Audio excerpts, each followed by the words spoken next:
बात यह है कि सत्संग आप सभी ने आम जनों के मुंह से सुना होगा कि सत्संग होता है। तो कोई कुछ बताता है, कोई कुछ बताता है, कोई कुछ कहता है, कोई कुछ कहता है, लेकिन है सभी सत्संग। भागवत भी सत्संग में, रामायण भी सत्संग, गीता भी सत्संग। हमारे हिंदू परंपरा के अनुसार जो धार्मिक प्रोग्राम होते हैं वो सभी सत्संग।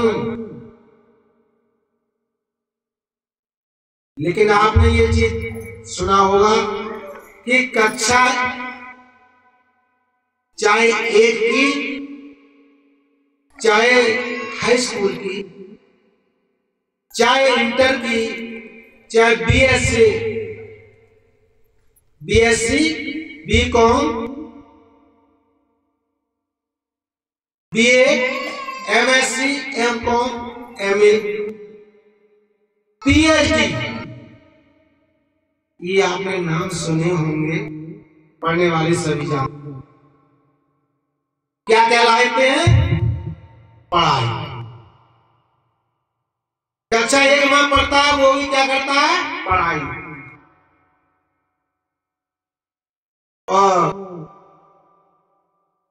ये बीच की कॉलेज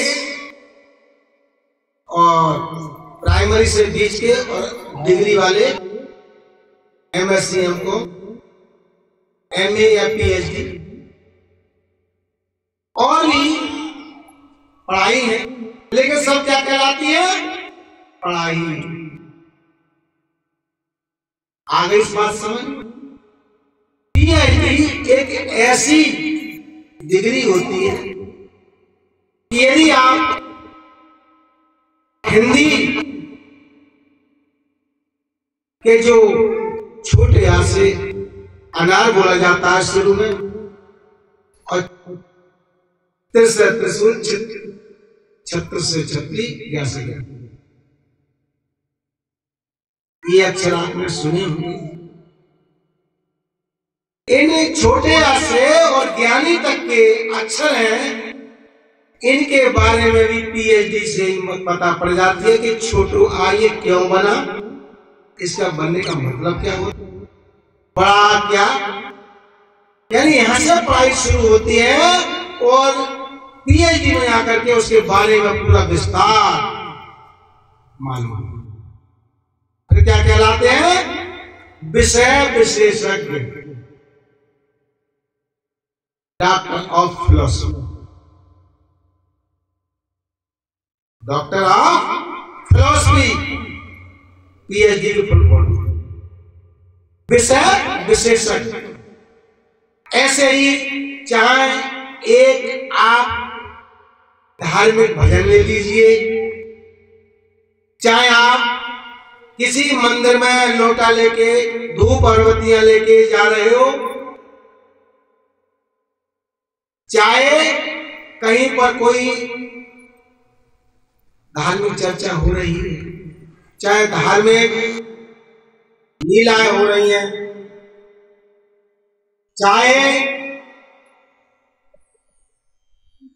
किसी महापुरुष के चरित्र के बारे में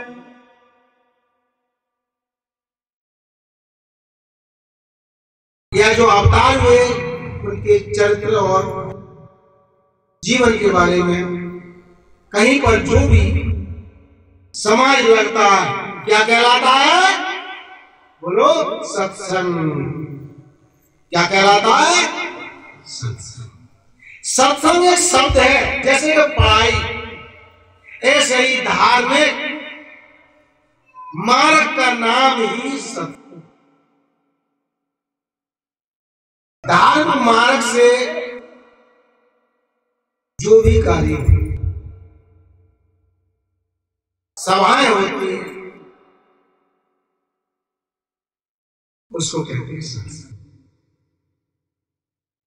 लेकिन सत्संग कक्षा 1 से आगे की डिग्रियों के हिसाब से पढ़ाई की जाती है।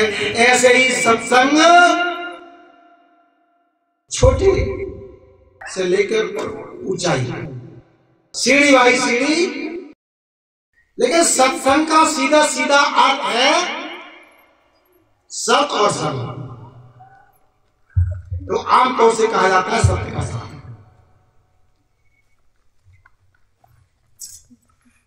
सत्य का। लेकिन सत्य और साथ दो चीजें हो गई। लेकिन सत्य है तो है क्या? हमारे महापुरुष कहते चले आए हैं कि तन का भी सत्य नहीं, तन का भी सत्य नहीं। तन का जन्म हुआ किसी मां के कोख से और मरण होगा। इसलिए तन के लिए सत्य नहीं कहा जा सकता, तन असत्य। और सुनिए, तन पांच तत्व का शरीर प्रत्येक मानव जाति में लड़का लड़की जन्म लेते सभी के पांच तत्व होते हैं शरीर में। और जब अंतिम समय में पांचों तत्वों में से एक एक करके सूक्ष्म अवस्था में अपने वायुमंडल में जब लय होने लगता है तो समझ लीजिए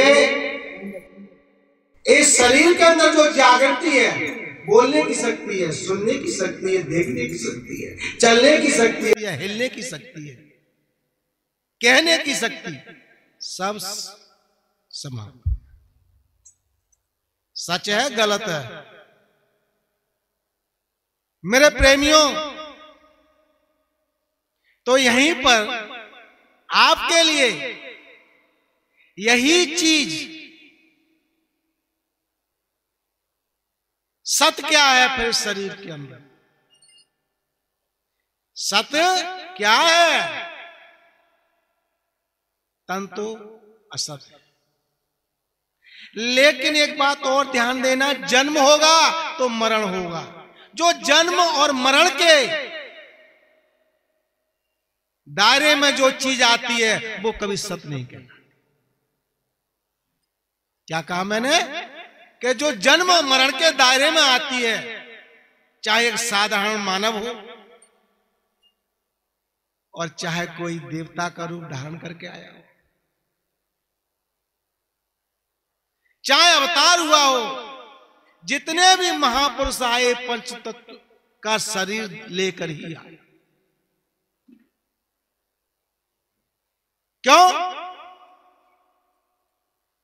रामायण की चौपाई आपके लिए साफ साफ जाहिर करती है, छित जल पावक गगन समीरा पांच तत्व मिल अधम से। पांच तत्व का शरीर अधम है।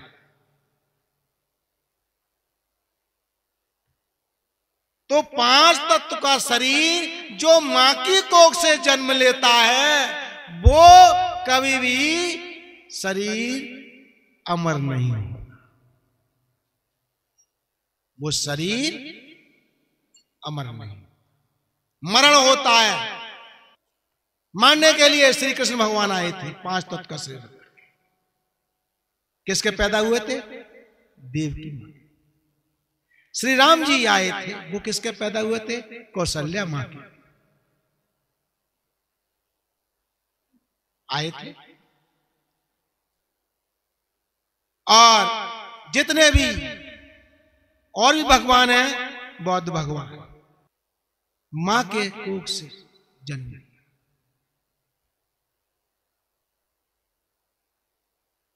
जितने भी महापुरुष आए, आज वो चाहे भगवान के रूप में पूज रहे हैं, चाहे देवता के रूप में पूज रहे हैं, जो भी आया है सो गया है।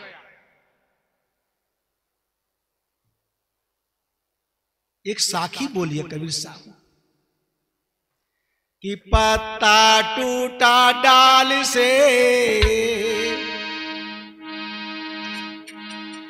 पत्ता टूटा डाल से, अरे ले गई पवन उड़ा।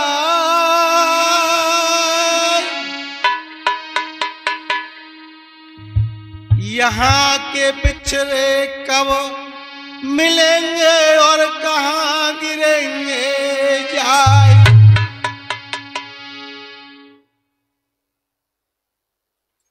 तो पत्ता कहत तरवर से सुनो तात एक बात, पत्ता कहता तरवर से सुनो तात एक बात, और ऐसो क्या कारण हो कि हम टूट के दूसरी जगह जात। तो तरवर कहते पात से, तरवर कहते वृक्ष, पत्ता ने ये कहा था कि ये तात, ये बताइए जो पीले पात होते हैं और वो यहां से टूट के जाते हैं, दूसरी जगह गिरते हैं, ऐसा क्या है? तो मेरे प्रेमियों थोड़ी सी सोचने की बात है। तरवर कहता पात से सुनो पात एक बात, यहाँ की यही एक रीत है, एक आवत एक जा।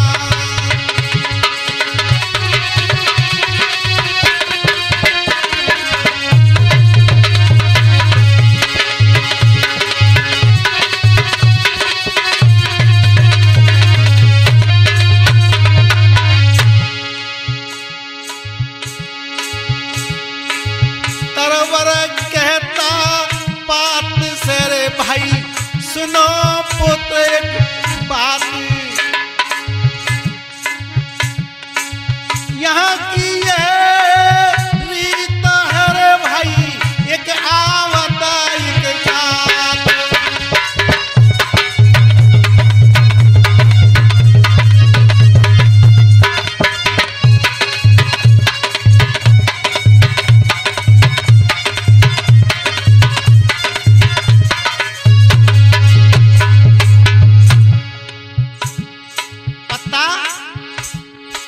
ये रीत है, जो आया है सो जाता है।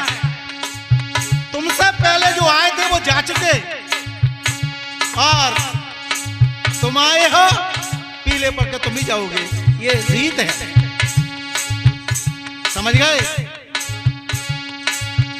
तो बेटा जन्म को कसर भाई, सुनो गुरु रे की बात।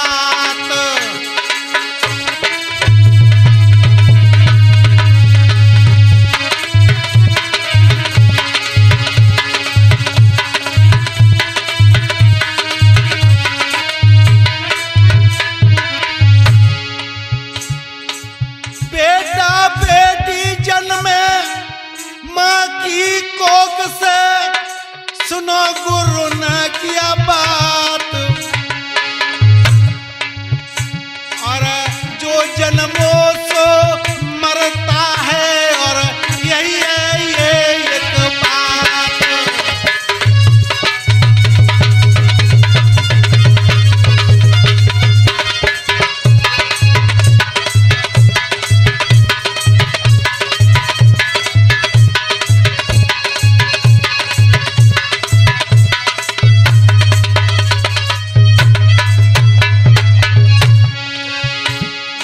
समझाते हैं कि जो जन्मा है उसका मरण अवश्य है। तो इनमें कौन सत्य है? सौदान जी, मेरी माता कोई सत्य है? जिस चीज का जन्म हुआ वो मर गया, सत्य कहाँ हुआ?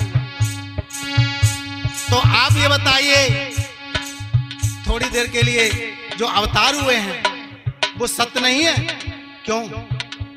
कि जन्म और मरण हुआ, और वो मरण नहीं होता तो आज तुमको भी देखने को मिलते, तुमसे बात होती। सच है या गलत है? इसलिए मेरे प्रेमियों, सत्संग, जब कोई इनमें सत नहीं, जब कोई इनमें सत नहीं। और मेरे प्रेमियों, तो इनका साथ करने से कुछ मिल सकता है? चौधरी साहब, इनका साथ करने से कुछ मिल सकता है? अरे बोलो।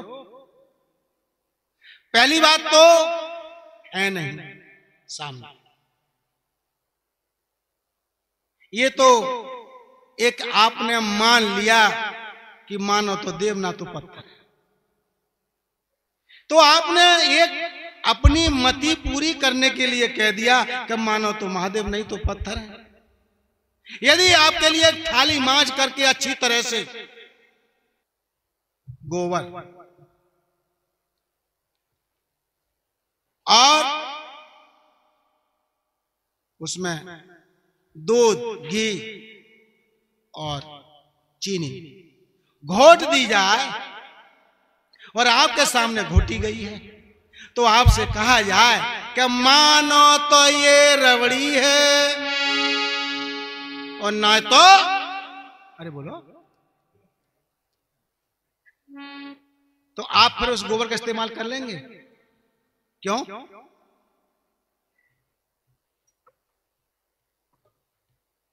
तो मेरे प्रेमियों, गोबर रबड़ी नहीं हो सकता तो पत्थर भी देवता या भगवान नहीं हो सकता। कबीर परमात्मा ने यहां पर एक साखी बोली थी, पाथर पूजे हर मिले। हर यहां थोड़ी देर के लिए भगवान कह दिया गया, हरि मानी भगवान। पाथर पूजन हर मिले तो मैं पूजूं पहाड़। अगर पत्थर पूजने से हरि यानी भगवान मिल जाते हैं तो मैं पहाड़ को पूजूंगा।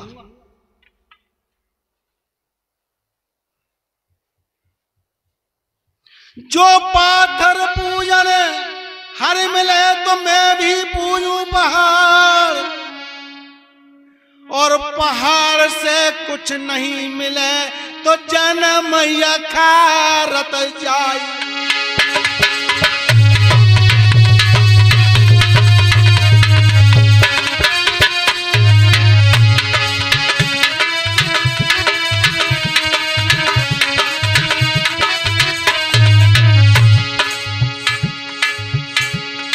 और मेरे प्रेमियों, जन्म खारत जाए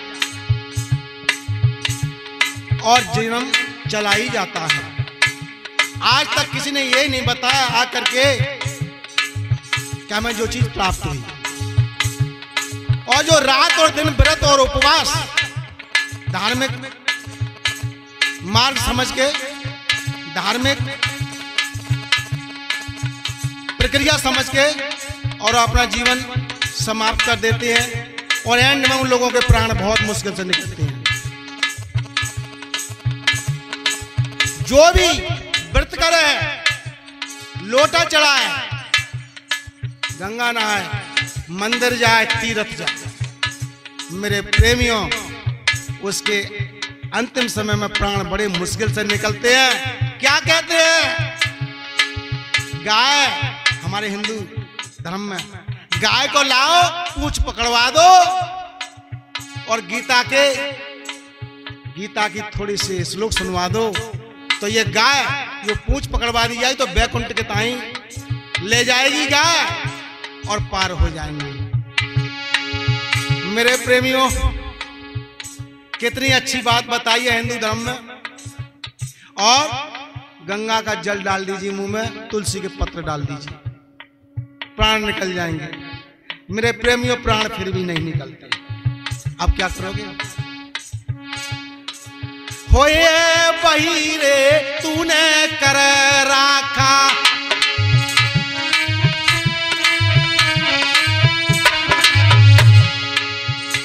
अरे होई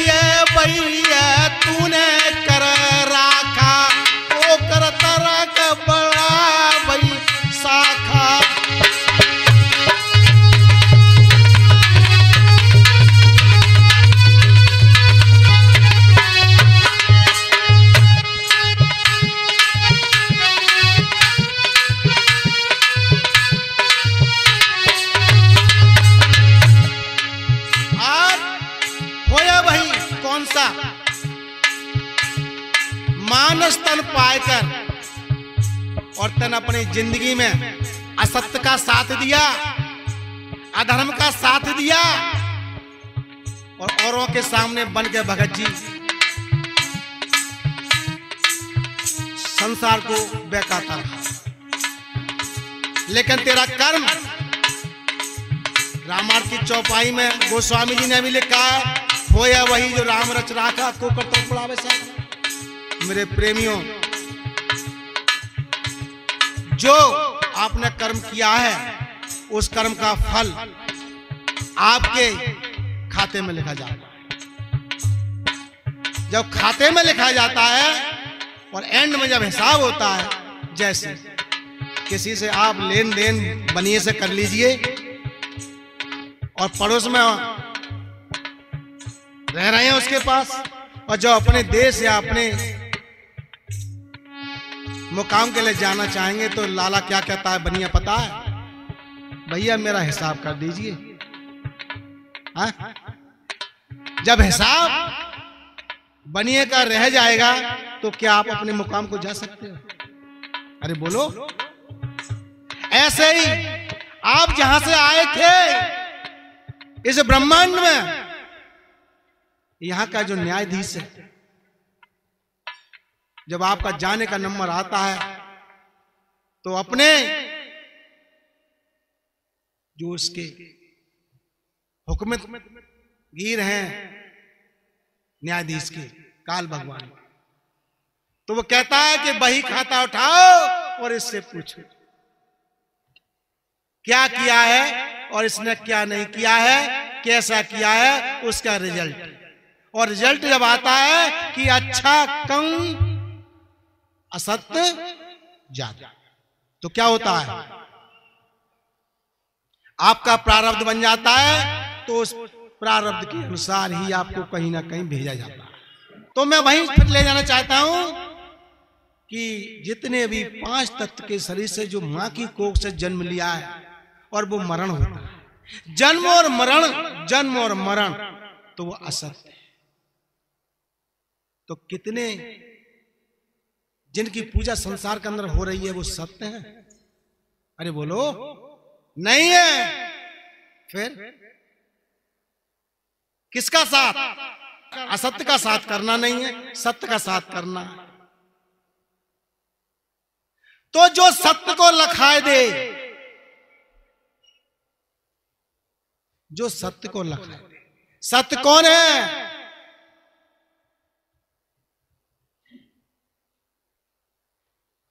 सत्य जो है जो कभी जन्म ना ले। जब जन्म नहीं लेगा तो मरण भी नहीं होगा। हां, प्रकट हो सकता है।